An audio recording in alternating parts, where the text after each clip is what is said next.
자, 그럼 오래 기다리셨습니다.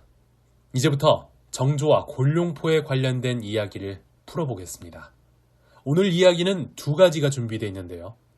가장 첫 번째는 정조와 첫째 아들 문효세자와 관련된 이야기입니다. 자, 먼저 문효세자에 대해서 간략하게 추려본다면 정조와 의빈성씨, 그러니까 사극 이산에서 이서진 씨하고 한지민 씨 사이에서 나온 첫째 아들이 되겠습니다. 휘, 그러니까 이름은 순이라고 했고 시호는 문효가 되겠습니다. 문효세자는 1782년 9월 7일에 태어나서 1786년 5월 11일에 홍역을 앓다가 급사한 것으로 알려져 있는데요. 채 5년도 살지 못하고 떠나간 이분의 일생을 살펴보면 태어난 지 22개월 만인 1784년 7월에 세자로 책봉됩니다. 실제로 이 사례는 조선시대 중 가장 어린 나이에 세자로 책봉된 사례이기도 한데요. 실제 정조가 의빈성 씨를 사랑했던 마음이 지극했던 만큼 그 결실로서 맺은 자식에 대한 애정 역시 대단했다고 합니다. 그런데 이런 문효세자가 덜컥 세상을 떠난 거죠. 정조는 충격이 컸을 겁니다. 그러나 공식적인 기록인 조선왕조실록에서는 이러한 왕의 감정이 잘 드러나지 않습니다. 아무래도 사람인 만큼 실수할 염려가 있고 또 사후에 편찬하는 내용이다 보니까 사관이 추리는 이 편집을 한 까닭에 그런 것 같기도 한데요. 그래도 승정원 일기를 보면 정조의 슬픔이 어느 정도 짐작이 되는 기사가 등장합니다. 문효세자가 죽고 며칠 뒤 소렴을 마치고 대렴을 하는 중이었는데 정조가 이 과정을 직접 침림하게 됩니다. 자세히 들어보시겠습니다. 미시에 임금께서 대렴을 침림하셨다. 내시는 손을 씻고 유학 밖에 대렴을 쓸 침상을 설치하고 욕석과 베개를 펼쳐놓았는데 먼저 백화주를 펼치고 그 위에 연포를 놓되 가로로 5, 세로로 셋을 놓는다.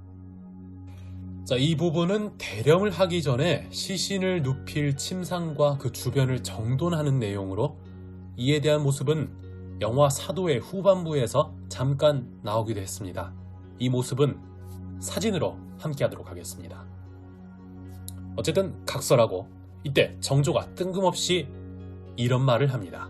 계속 대화를 들어보시겠습니다. 수인은 내가 입던 곤룡포를 대렴하는 그만에서 제일 첫 번째로 하는 것이 좋겠다. 비록 수의라 하더라도 여기에 사용되는 의복은 결단코 전하의 의복을 쓸 수 없습니다. 옛날에 수의를 내려준 일이 있었던 것이 일기와 등록에 실려 있는데 지금 어찌 반드시 쓸 수 없다고 하는가? 전하께서 비록 이러한 명을 내리시더라도 아랫사람이 어찌 함부로 받들어 거행할 수 있겠습니까? 전하께서 쓰시던 곤룡포를 대렴에 그만에 쓰는 것은 정말이지 알맞지 않은 것인 듯합니다. 과거에 이미 근거할 수 있는 예가 있을 뿐만 아니라 인정과 천리를 헤아려 보더라도 내 옷을 염에 쓰는 것이 어찌 불가한가? 신의 생각으로는 결단코 쓸 수 없습니다. 만약 임금의 옷이라 쓰지 않겠다는 것이라면 더욱 혐의 될 것이 없다. 영연과 소대는 모두 터진 것이 없도록 하여 쓰는 것이 좋다고 하고 여염집에서도 이와 같이 합니다. 자, 내용을 해석하면 다음과 같습니다. 정조는 자기가 입던 곤룡포를 대렴 의대 중 가장 밑에 입혀서 보내고 싶다는 이야기를 한 건데요. 이때 김종수라고 하는 신하는 이를 놓고 결단코라는 말을 2번 쓰면서 반대한다는 겁니다. 이유는 왕이 입던 옷을 어떻게 아랫사람의 수의로서 사용할 수 있겠냐는 것이었는데요. 그러나 정조는 신분의 높고 낮음과 관계없이 아버지로서 자식의 마지막 길에 내가 입던 옷을 보내주는 게 뭐가 문제가 되냐고 따지는 거죠. 박명원이라고 하는 신하는 처음에는 김종수와 뜻을 함께하지만 나중에는 옷깃이나 허리띠는 모두 터진 게 없는 것을 하는 것이 좋겠다라고 말을 합니다. 약간 우디드급 태세 전환을 보여주는 모습인 것 같은데요. 아쉽게도 이 기록에서는 정조가 입던 곤룡포를 대렴의료써 썼는가 쓰지 않았는가에 대한 결과는 보이지 않습니다. 진설이 끝나자 좌통내가 무릎을 꿇고 곡하기를 개청하니 임금이 곡을 하였고 백관도 모두 곡을 하였다. 내시가 상을 들고 들어와 영상의 남쪽에 두고 영조와 전상을 당한 서북 쪽에 옮겨서 소렴 연포를 묻고 이어서 왕세자를 대렴상에 옮겨서 소렴 연포 묻기를 마칠 때와 같이 하되 먼저 끝에서 발을 감추며 올라가고 뒤에 금모로 머리를 감싸 아래로 내려가 7개의 띠를 법도대로 잡아매도록 하였다. 상한 것은 의주에 보인다. 자, 그러면 정조의 곤룡포는 아들의 대렴의대로 사용이 됐을까요? 기록을 살펴보면 무뇨세자 혼궁 빈궁 도감의궤라는 책이 있습니다. 여기에서 삼방의궤의 편을 살펴보면 무뇨세자의 대렴에 사용된 의복 기록이 나타나는데요. 이 중에서 정조의 의복이 보입니다. 겉감은 대홍 운문사, 안감은 남색 운문사, 수의용 곤룡포, 겹옷. 자, 이는 승정원 일기에 기록된 대로 정조의 의복이 자신의 뜻대로 아들의 대렴의대로서 사용된 것을 확인할 수 있는 사례라고 할 수 있습니다. 뿐만 아니라 승정원 일기 바로 다음 기사를 봐도 정조의 곤룡포는 이 사용됐다라는 기록이 남아있기 때문에 제일 밑에 있었음을 알려줍니다. 그러면 정조는 그 당시에 뭘 입고 있었을까요? 당시에는 최복으로 갈아입는 성복의 절차를 시행하기에 이전 상황이었기 때문에 무뇨세자 혼궁 빈궁 도감 의궤를 살펴보면 흑룡포를 착용했다고 기록되어 있습니다.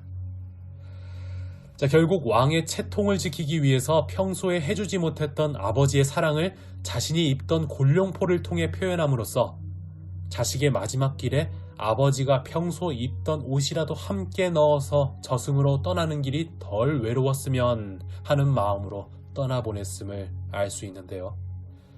이렇게 자신이 입던 옷을 관 속에 채워 넣어주는 것을 수례지의라고 합니다. 자, 감동적인 아버지의 마음을 느끼셨다면 이제 정조가 아들과 손자의 입장으로서 이야기를 다뤄보겠습니다. 이번 편 두 번째 이야기, 바로 영조와 사도세자 그리고 곤룡포 이야기입니다. 우리가 영화 사도나 한중록 같은 기록 그리고 조선왕조실록만 봐도 이 영조와 사도세자의 비극적인 이야기는 자주 접하게 됩니다. 멀쩡했던 사도세자가 아버지 때문에 광적인 증세를 보이면서 점점 폐인처럼 변해가는 모습을 볼 수 있는데요. 저는 이 두 사람의 관계를 수화불상용, 그러니까 물과 불의 관계라고 정의하고 싶습니다.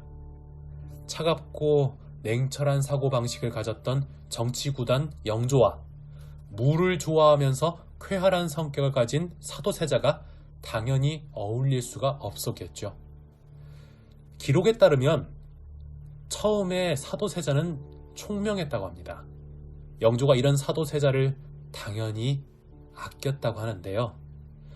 점점 공부보다는 무예에 치중하면서 아버지의 뜻과 어긋나는 모습을 보이고 이후 영조가 사도세자에게 국정을 일임하는 대리청정을 실시하면서 둘의 관계는 점점 파국으로 치닫게 됩니다. 이후 나경원의 고변과 연결되는 이모화변을 통해서 영조는 사도세자를 가둬서 죽이는 형벌을 내리는데요. 이때 실록에는 세자를 패하고 엄히 가뒀다라고만 기록이 되어 있습니다. 그러나 해경궁 홍씨가 쓴 한중록에서는 뒤주에 가뒀다고 언급을 함으로써 현재 영상매체에서는 모두 사도세자를 뒤주에 가둬 죽이는 걸로 널리 알려져 있습니다. 여하튼 이렇게 가두고 7일에서 8일째 되던 날 사도세자가 사망했다고 하는데요. 영조는 사도세자가 죽자 그때 시호를 사도라고 하고 세자의 지위를 다시 회복시켜줍니다.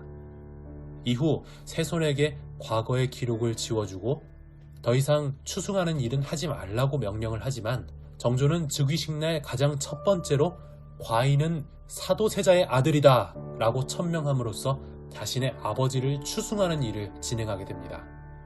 이후 대한제국이 세워지고 나서 고종 임금이 그를 왕으로 봉함으로써 장조라고 하는 묘호를 받게 되는데요. 영조의 유언이 무색해지는 순간이 아닌가 싶습니다.